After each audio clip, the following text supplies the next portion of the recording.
Good morning, and welcome to the First Unitarian Church of Salt Lake City. What a joy to see each one of you here today, joining across differences of identity and belief to be one community in covenant, caring for each other and celebrating our common values.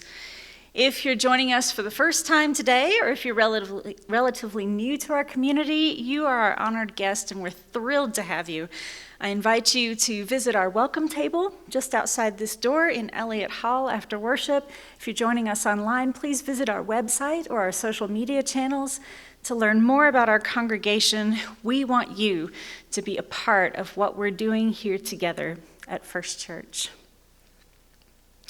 Just a couple of announcements as we get started. First, many of you have asked me how we did on our auction last month, even though if you were there, you already know what a roaring success it was.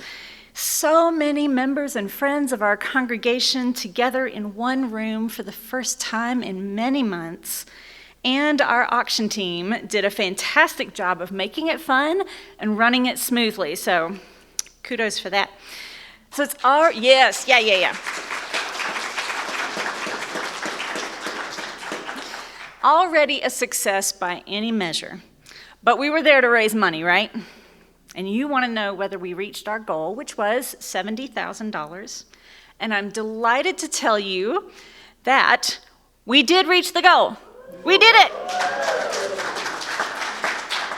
Our goal was 70, we raised 86,000, you back out the costs, and we ended up with 75. Yeah. Fantastic, you made it happen, so congratulations to you. Now, we do still have a couple of openings for some events. You can attend a 60s prom, hosted by the hostess with the mostest, Becky Heel. Look, you went to the auction, you know what a party she can throw. Or you can come in January to my event, learn about how to read tarot. If you haven't been, you know you want to come. So you can see either one of us or Stephanie in the office after worship if you'd like to be involved in either of those events. Now on to other holiday news. We have lots of holiday events coming up in the next few weeks. Next Sunday, after this service, after the 11 o'clock worship, we will have the hanging of the green. We're going to decorate our sanctuary and our spaces. You'll have an opportunity to create an ornament if you wish, decorate the tree. So we want you here for that. December 21st is our annual solstice celebration. It's going to look a lot different than in past years. But there will be wassail, there will be drums, and there might be fire. I'm not sure, but we're working on it. So we really want you to come. It's going to be exciting. Christmas Eve, we will have 2 worship services, 5:30 and 7:30. Please get a ticket on Eventbrite if you want to come to Christmas Eve. And then 1 service at 11 o'clock on December 26th, the day after Christmas. I want you to wear pajamas. I'm serious. You know you wore pajamas to church for 18 months while we were on Zoom. Well, wear them to church for real. I'm going to wear pajamas. I want you to as well. And finally, our congregation is once again supporting our sibling congregation, San Esteban in West Valley City, this year with financial donations. So you can give using our website, or your Givelify app, or you can just send a check to the church with the line, with San Esteban in the memo line, and we will get those donations over to Reverend Pablo. And thank you for your generous holiday spirit. I just have one more. I just received my copy of the UU World, which is our magazine, and I have a habit of just seeing like who's received preliminary, who's received final, like who's retired, and there was a name I recognized, Monica Dobbins, and she has received final fellowship, which I know does not mean a lot to a lot of people. Like, you don't know necessarily what it means.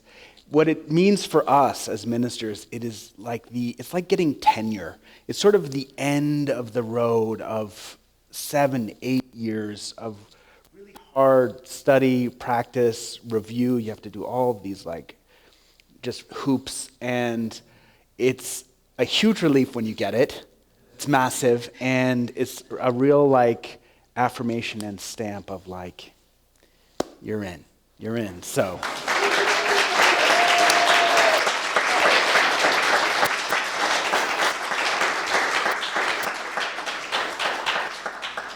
Thank you. It is a big relief.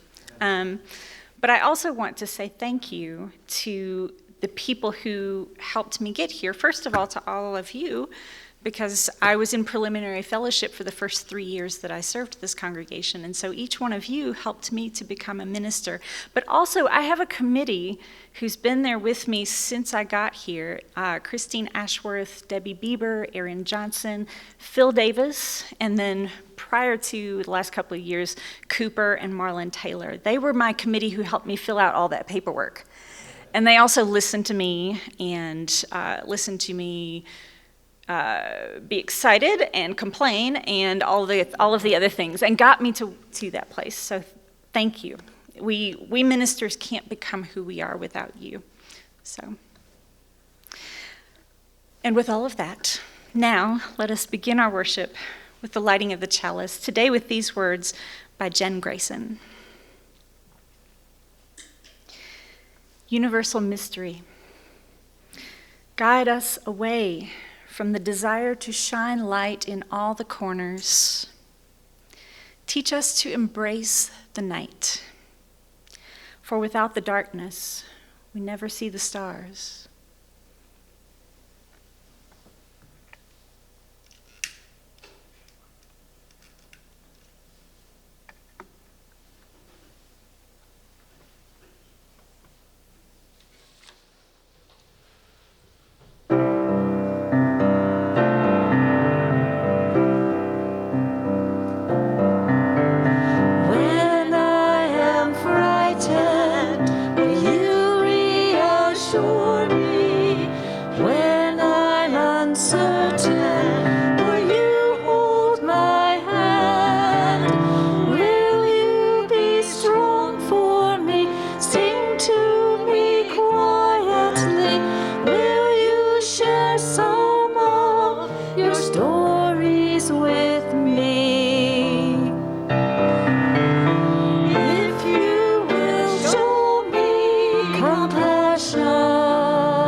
A few months ago, when our former minister, Reverend Tom, retired, I felt very disconnected from our church community because of the pandemic. I, as well as many younger people in our congregation, struggled with online worship. A large part of church for me and many young people is to get away from online communication that so dominates every other part of our lives. I knew then that it was not safe, but I felt that I was not properly able to process or avoid the heartbreak of our senior minister retiring. I really didn't get to say goodbye. Surely, I thought, I could have felt better about things if we had been able to safely gather in person. And maybe I would have. But what I misunderstood is that not all heartbreak is meant to be avoided. We had 2 years of warning of Tom's retirement, but I don't think this made the day it finally came any easier for us. We were heartbroken because we loved Tom, and we loved the church we created with him. To love deeply is to invite heartbreak. We could not have loved Tom without being vulnerable to heartbreak. And we will have to do it all over again, as much as we'll want to avoid it, when Reverend Ian leaves us in less than 2 years. Just like with Tom, we will know it's coming, and we will prepare as much as we can, and it will break our hearts just the same. This is not meant to be avoided, but embraced. If we truly want to love our short time with Ian and allow his presence in our church to be transformative, we have to embrace the heartbreak that will come when he leaves. What we are able to do here is directly dependent on how vulnerable we are willing to be with each other. But what we know is far more important is what we do out there. And I believe vulnerability is even more rare and important in this case. Interpersonal heartbreak is not, as we all know too well, the only kind. A larger occurrence of heartbreak on most of our minds is that of the state of the world.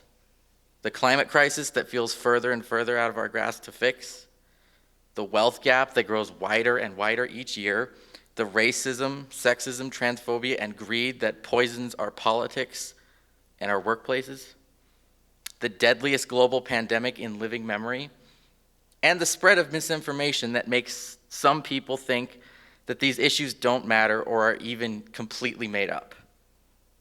As a young person, my entire life has been defined by the heartbreak of the world. I have known it was there the whole time, but it has not made it any easier to cope with or avoid.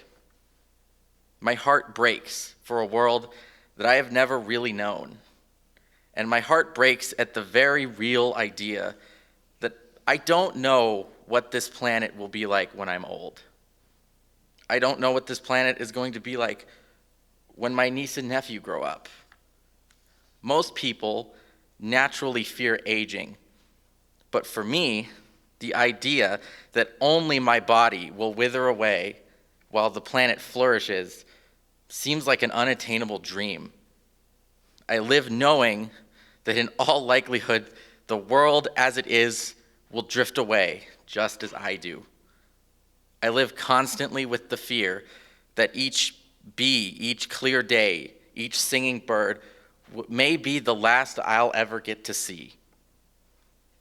I have always known that I will see with my own eyes what we have done to this planet. Even long before the deadlines we hear for how long we have to change our path have become shorter and shorter, I have known. And for so many years of my life, I have tried to avoid this feeling because it is so deeply depressing. It's like I can feel it in the marrow of my bones.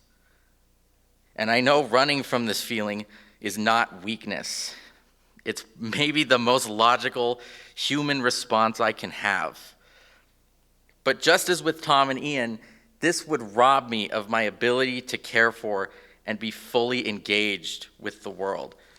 I know my numbness and disconnection from what is really happening and absolutely will happen if nothing changes directly makes these horrible things more likely to happen because I won't be there to fight against it.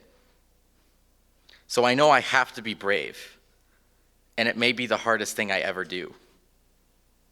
However, I don't feel like I'm the only one that feels this way. For many people, the world has always seemed to be in this broken, doomed state. And so we don't fully allow ourselves to love this world because we think the heartbreak of its destruction is inevitable. But we must allow ourselves to be in love with this place and to be open to our hearts being broken. We must be brave. Heartbreak can force us to run away and avoid the problems of the world. But I think the way we will heal the world starts with accepting the invitation of heartbreak and learning to give our world our most precious gift, the gift of our love and compassion. I truly believe that doing this will be the most important thing we ever do. May it be so. Amen.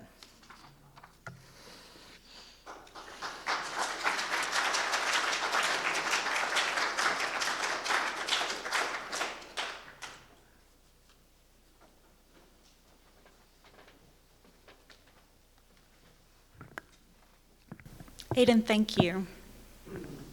Aidan's been participating in our lay ministry program, and I just admire your courage and vulnerability. Thank you for sharing. Here we are, gathered in a room full of light, a room that seems to have been designed to catch and amplify light. A room in which we most often gather during the day when there is much light to capture. But if you've ever been in here at night, then you know how magical it can be, how the corners of this room fill with soft, deep shadows, and the singular glow of our chalice flame commands the eye.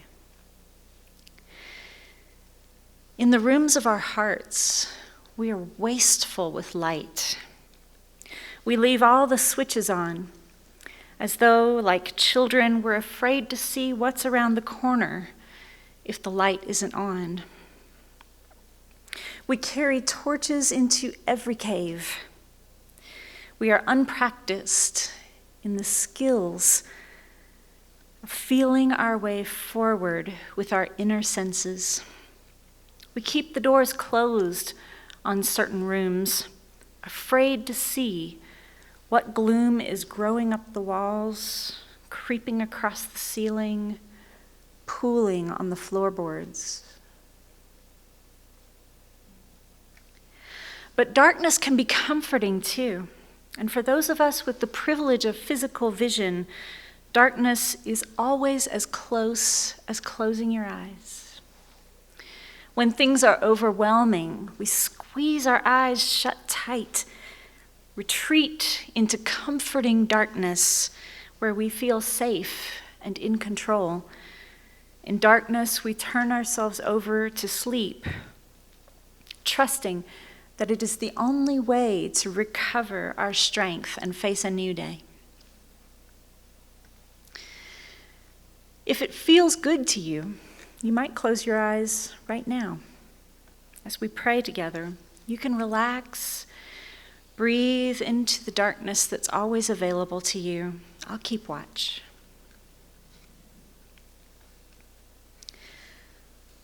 Mother of all living, earth, sea, sky, stars. All life comes forth from darkness. Suns born into dark galaxies. Seeds bursting forth into soil. Humans germinating in wombs. We come from darkness and return to it at the end of our days. We restore ourselves in darkness. We create in dreams born of darkness. Teach us not to recoil from darkness, but to welcome it. Caves of treasure, depths of wonder, frontiers of exploration. Restore our faith in darkness. Give us inner vision to see what is in the shadows. Teach us to reach out and feel our way forward. Reveal yourself to us in shadow, our mother, our friend, our sustainer, our source, our destination. We open our eyes in gratitude. Amen.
Now is the time that we take the offertory.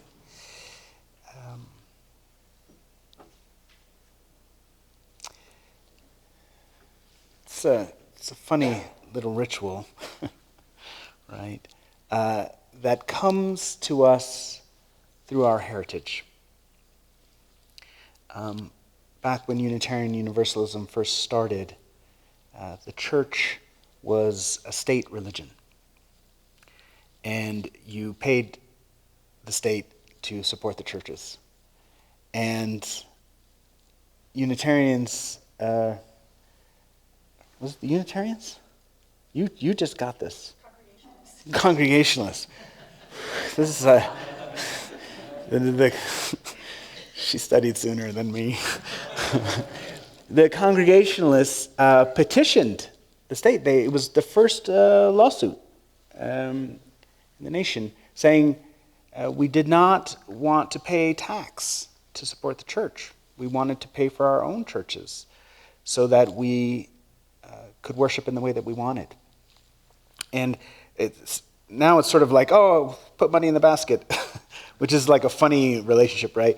But really it comes out of a place of nobody pays for this church but you, right? You make it happen.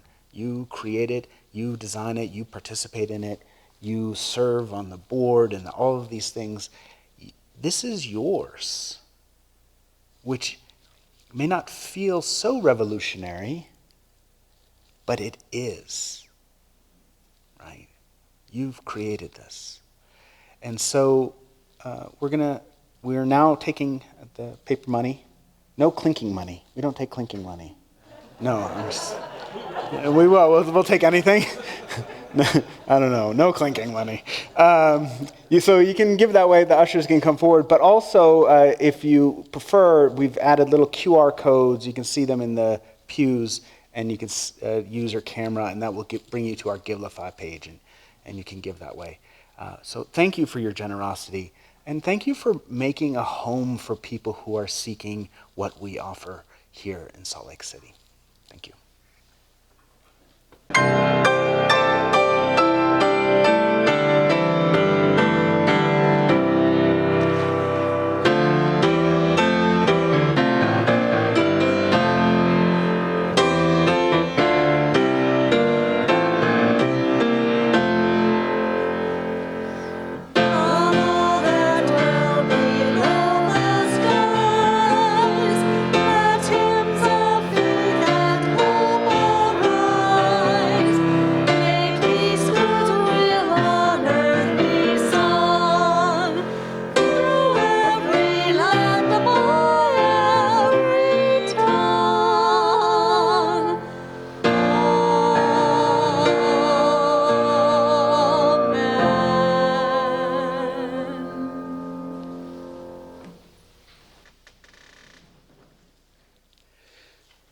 A week ago, Monday, I began my annual darkness retreat.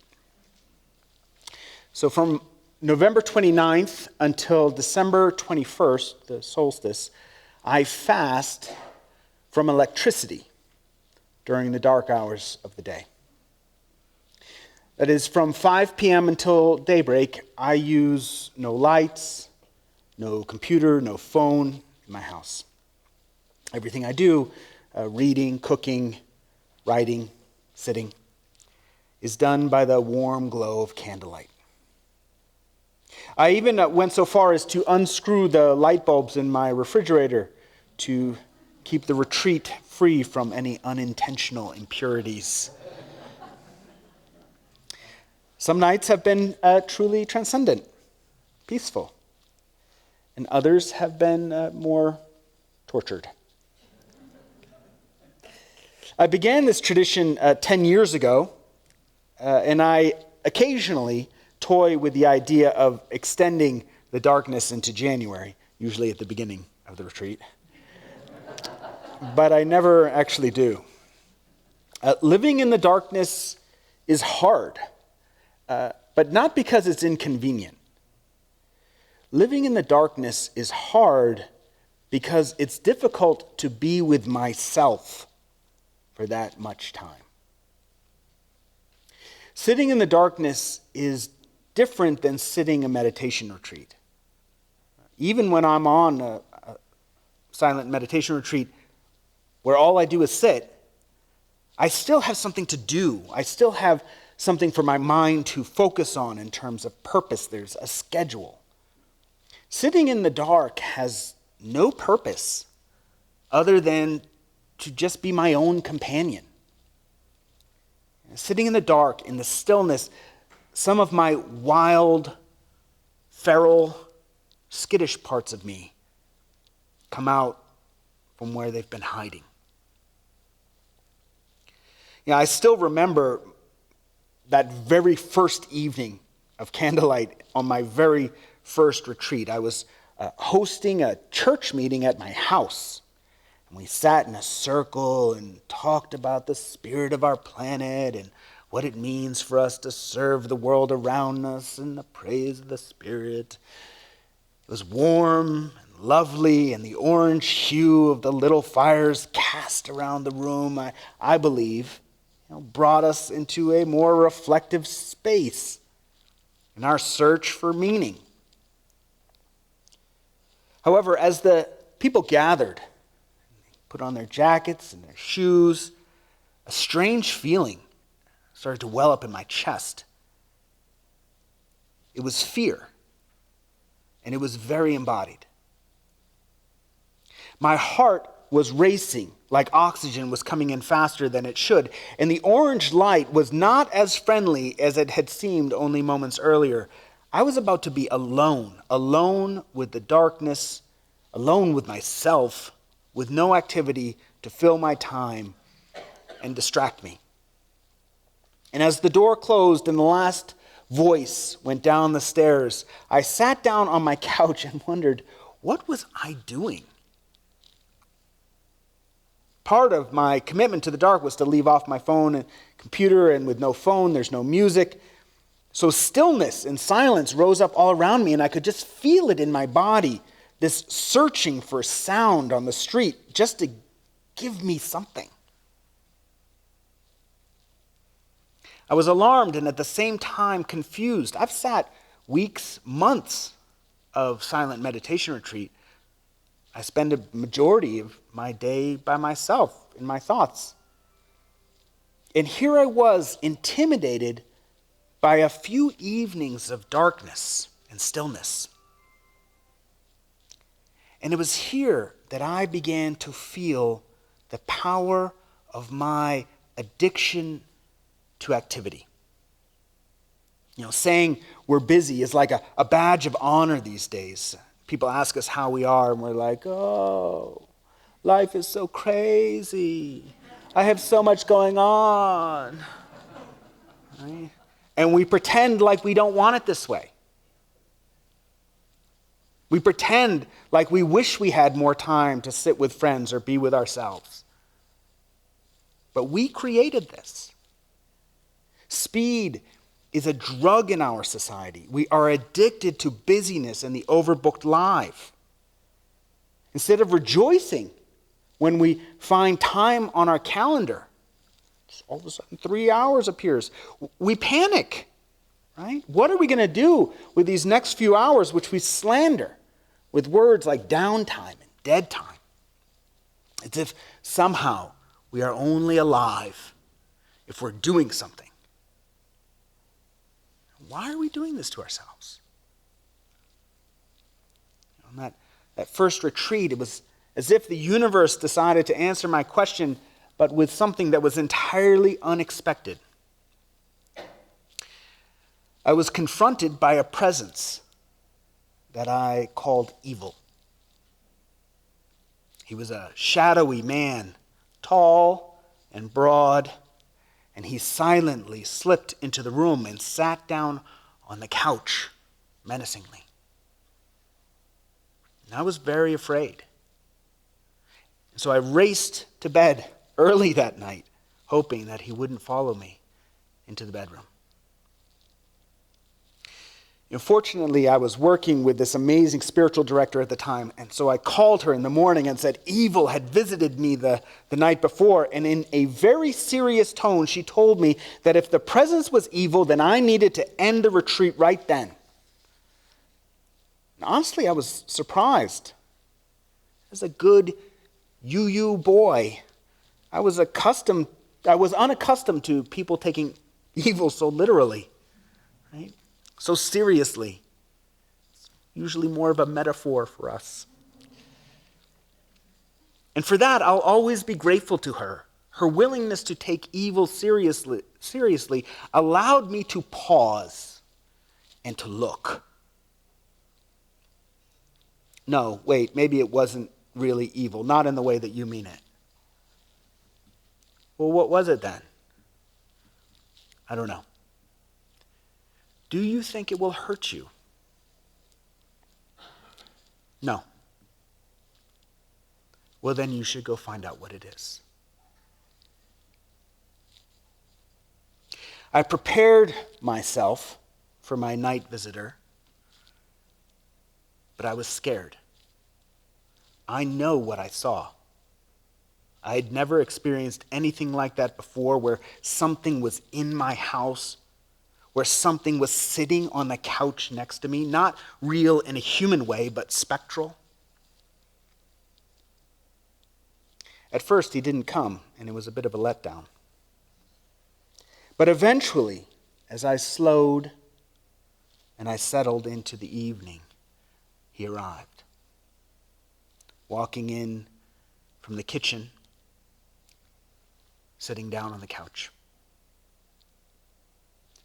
And I saw that he was not evil. He was me. I was so unfamiliar with my own inner self that I had been unable to recognize the dimensions of my own being as it came to sit down on the couch next to me. This time, he had no menacing glare, no intimidating presence. All I could see was sadness. The sadness that I had locked away. The sadness that I pretended was not there. We didn't say anything to each other that night, not really. We just sat on the couch together till I grew tired, and it was time to go to bed. And I've never seen him again.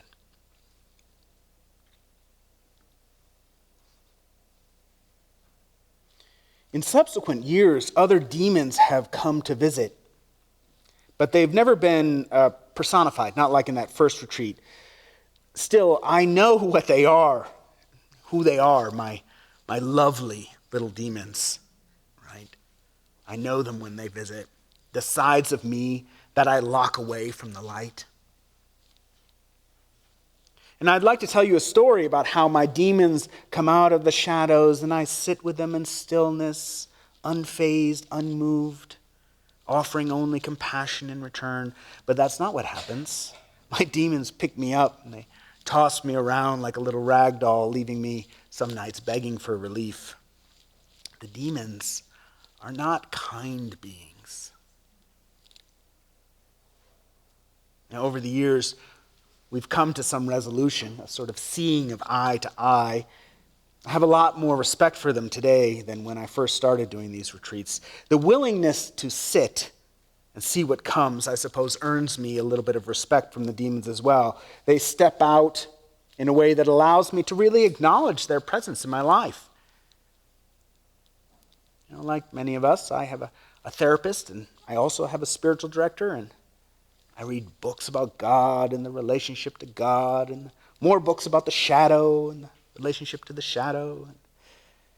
In the greater part of my life, kind of like what I do up here, I talk about the demons, the embarrassment, the loneliness, the shame that sort of contort and control our lives and end up giving shape to this world out there. Right? That's not an accident. It's created by us, by the contortions of our demons. Right? And so from up here, I talk about them a lot, and I agitate and stir and fuss. And the truth is, I want to do everything but sit still with them. But it's only when I sit still with them that I actually see them in all of their breadth and girth and height and weight and their suffering and their pain. There's a lovely passage from Parker Palmer's excellent book, Let Your Life Speak, where he says, how are we to listen to our lives? That's a question worth exploring. In our culture, we tend to gather information in ways that do not work very well when the source is the human soul.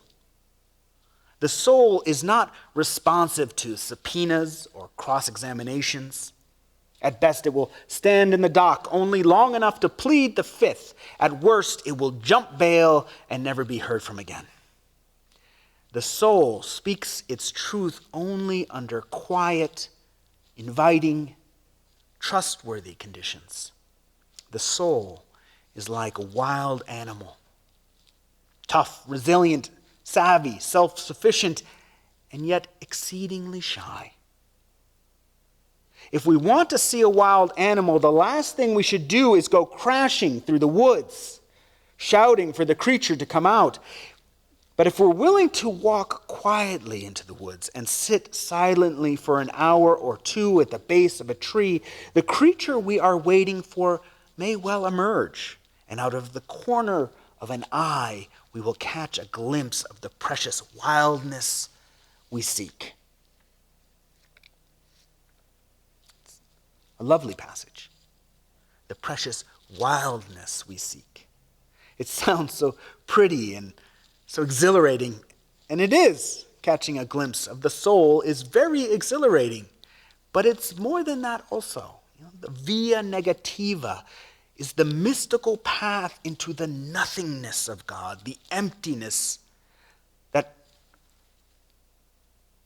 the presence without shape or name or form, the great unknowing, which is so hard for us. Even my dearest atheist friends live with a God of form, right? A rock that we cling to. We make gods, or the God, out of many things, right? It can be a God of Scripture for some, or a God of our political positions for others, or a God of our own intellect and reason and willpower. There is always something that we are making the source of truth. But when we sit and let all of that fall away, all of the knowing about it, and we engage in the process of befriending the unknown, the darkness, the emptiness, it can be frightening because we realize how much we live with the lights on so we don't have to look at the suffering that exists. Did you know that presently we have the highest number of homeless children in America since the Great Depression?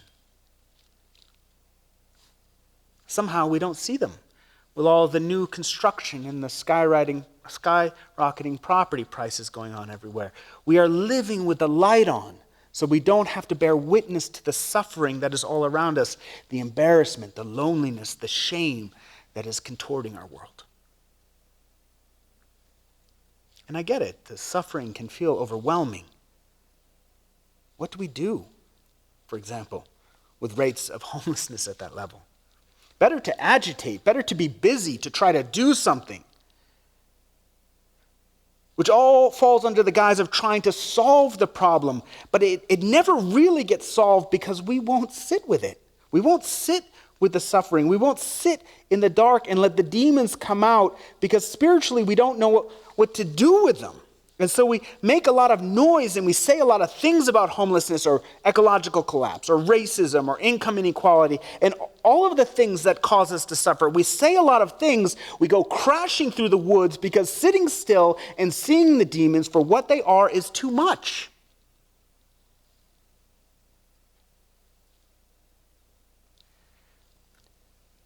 The problem with all of this is that the creative solutions come out of the still point. Dido Roshi writes, "Every creature on the face of the earth seems to know how to be quiet and still. A butterfly on a leaf, a cat in front of the fireplace, a hummingbird even comes to rest sometime. But humans are constantly on the go. We seem to have lost our ability to be quiet, to simply be present to the stillness that is the basis of our existence. The still point is at the heart of the creative process. In Zen, we call it Zazen. We access it through Zazen. The still point is like the eye of the hurricane, still, calm, even in the midst of chaos. It is not, as many believe, a void to retreat into, a shutting out of the world. It simply means you empty yourself from the incessant flow of thoughts and create a state of consciousness that is open and receptive." Later he adds, "So much of our culture now seems designed to agitate. And in a certain way we buy into it. All of us are conditioned by our parents, teachers, nation, culture. We live so much of our lives as if we had no more potential than Pavlov's dogs. Someone rings a bell and we drool. We find ourselves unwittingly living out the script that others have written for us, or we react compulsively and repetitiously against it, still slaves to a script, but in another way." And in many of our religious communities, we directly feed into this behavior. We focus on self-improvement, miming words that say perfection is unattainable, but nevertheless hold that out as a goal. And then the religion becomes a system of sin management rather than transcendent experience, because we are moving too fast. And we are moving too fast because we know intuitively that if we slow down, the demons will come out. And we just don't know what to do with them. It's scary to be with sadness, to be with your sadness, to be with my sadness and loneliness.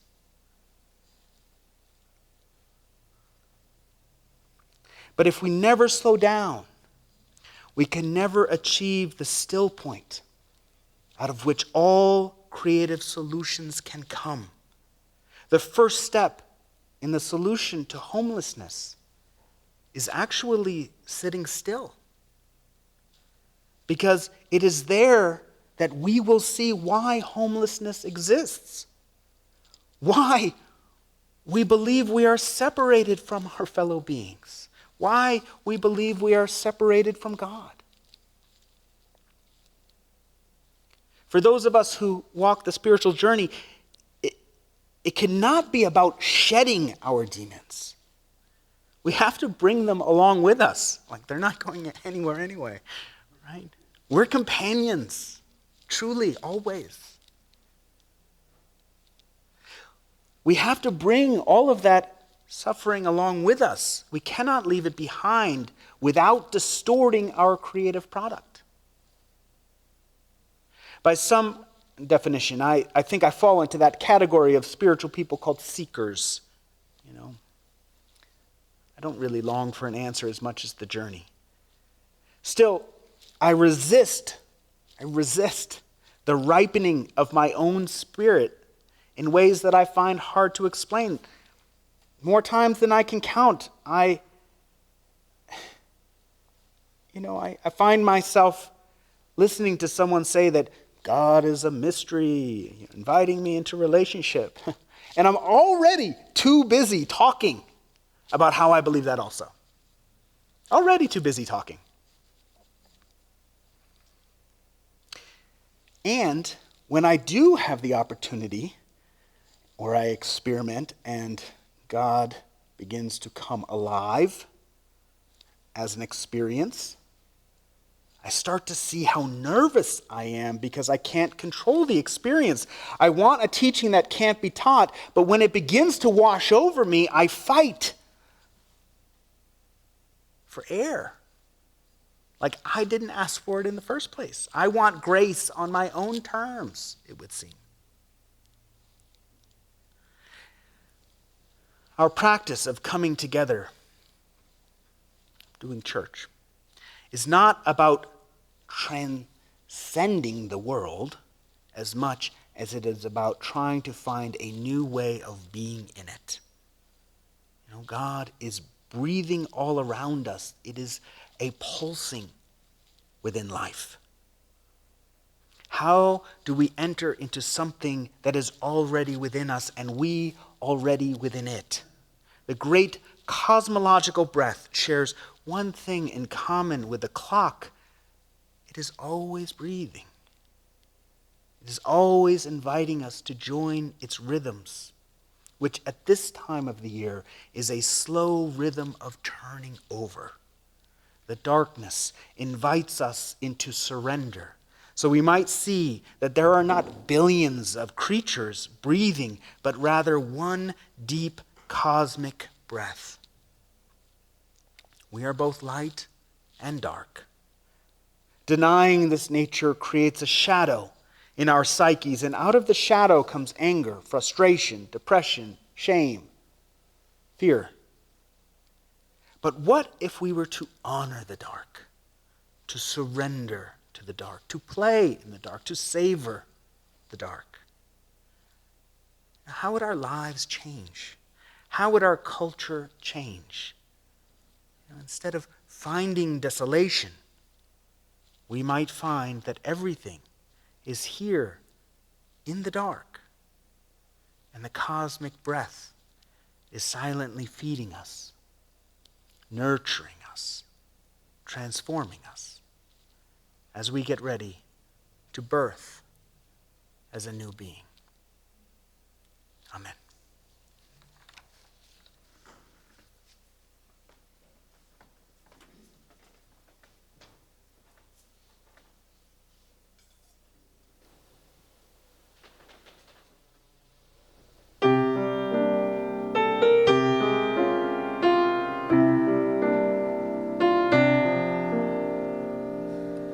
I am worn, I am tired.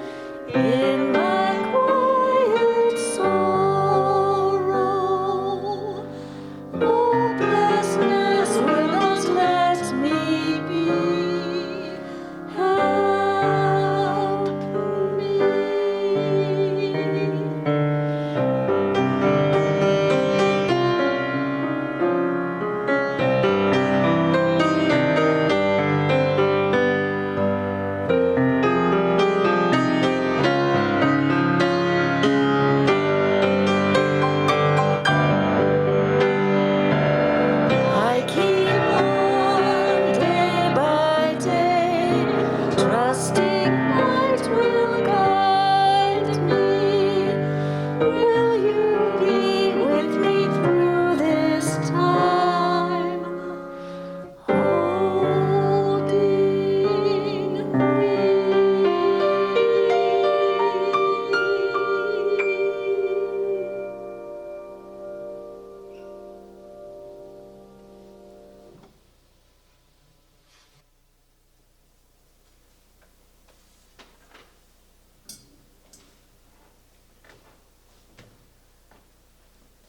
Source of life, God, my darling, inspire us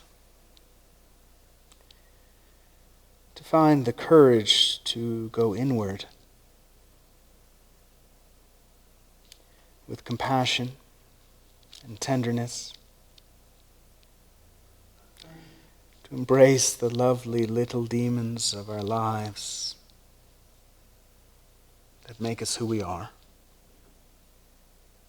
Truly, even they have worth and dignity.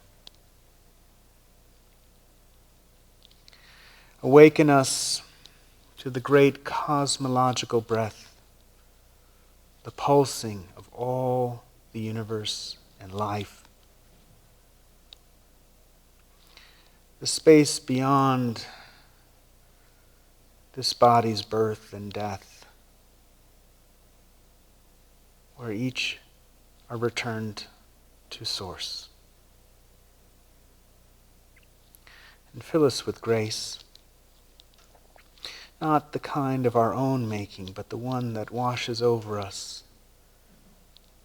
and allows us to lean ever more into the heartbreak of the world so that we might be agents of healing and love. Amen.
service has ended. Thank you so much to our cantors, Jen and Nikki, and to David for an amazing piece.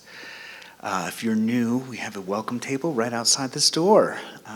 Please come, say hello, sign up to receive all of our emails. And there's not that many. And just come meet some people. Thank you so much for coming.